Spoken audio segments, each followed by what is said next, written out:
Financial year 2026-27 यानी कि FY27 की शुरुआत 1 अप्रैल से हो चुकी है और इसी के साथ ही FY27 का पहला मेन बोर्ड आईपीओ सब्सक्रिप्शन के लिए कल यानी कि 9 अप्रैल से खुल जाएगा। यह आईपीओ है पावर ट्रांसमिशन सेक्टर में काम करने वाली ओम पावर ट्रांसमिशन लिमिटेड का। ऐसे में डिटेल में जानेंगे इस आईपीओ से जुड़ी सारी डिटेल्स। यह आईपीओ 150.06 करोड़ रुपए का है, जिसमें फ्रेश इशू और ऑफर फॉर सेल यानी कि ओएफएस दोनों ही शामिल है। 132.56 करोड़ रुपए के मूल्य वाले 76 लाख शेयर का फ्रेश इशू और 17.50 करोड़ रुपए के 10 लाख ऑफर फॉर सेल का ये कॉम्बिनेशन है। कंपनी इस आईपीओ के जरिए अपने बिजनेस को और भी ज्यादा मजबूत करना चाहती है, खास तौर पर ऐसे समय में जब देश में पावर इंफ्रास्ट्रक्चर की डिमांड लगातार बढ़ रही है और इस पर तेजी से काम हो रहा है। यह आईपीओ 9 अप्रैल से 13 अप्रैल 2026 तक सब्सक्रिप्शन के लिए खुला रहेगा। शेयर अलॉटमेंट 15 अप्रैल को होने की उम्मीद है, जबकि लिस्टिंग 17 अप्रैल को एनएसई और बीएसई यानी कि दोनों एक्सचेंजेस पर हो सकती है। प्राइस बैंड की अगर हम बात करें तो ये 166 रुपए से 175 रुपए प्रति शेयर तय किया गया है।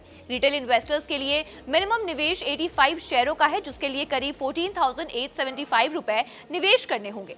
क्वालिफाइड इंस्टीट्यूशनल इन्वेस्टर्स यानी कहे क्यूआईबीज के लिए 50%, रिटेल इन्वेस्टर्स के लिए 35% और एनआईआई के लिए 15% हिस्सा रिजर्व रखा गया है। ओम पावर ट्रांसमिशन का जीएमपी शुरुआत से 1.5 रुपए प्रति शेयर चल रहा है। अगर मौजूदा जीएमपी को देखें तो इसकी लिस्टिंग 176.5 रुपए प्रति शेयर में हो सकती है। हालांकि ऐसा जरूरी नहीं है।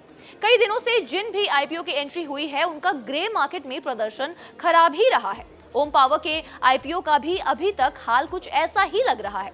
लिस्टिंग को देखते हुए ये कह सकते हैं कि इस साल बहुत कम ऐसे मेन बोर्ड आईपीओ रहे हैं जिन्होंने निवेशकों की छप्पर फाड़ कमाई कराई हो। 2011 में स्थापित इस कंपनी के पास सेक्टर का 14 साल से ज्यादा का एक्सपीरियंस है और इसकी ऑर्डर बुक देखकर आप हैरान रह जाएंगे।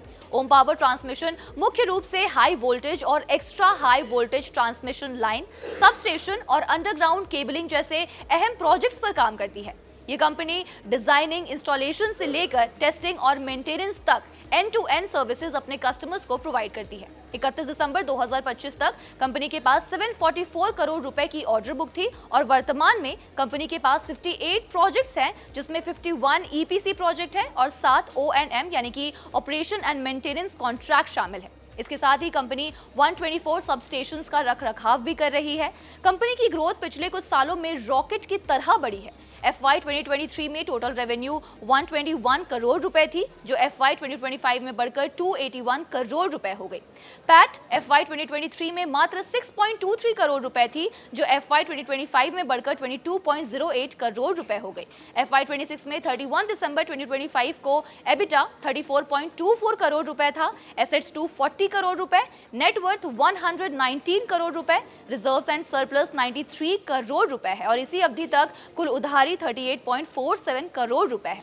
कंपनी इस आईपीओ से जुटाई गई रकम का इस्तेमाल अपने बिजनेस को आगे एक्सपैंड करने में करेगी। इसमें मशीनरी खरीदने, कर्ज को चुकाने और तो और वर्किंग कैपिटल की जरूरतों को पूरा करने के लिए शामिल किया जाएगा। तो आप बताइए, क्या आप इस आईपीओ में पैसा लगाना चाहेंगे? हमें अपना जवाब कमेंट्स में लिखकर जरूर बताएं।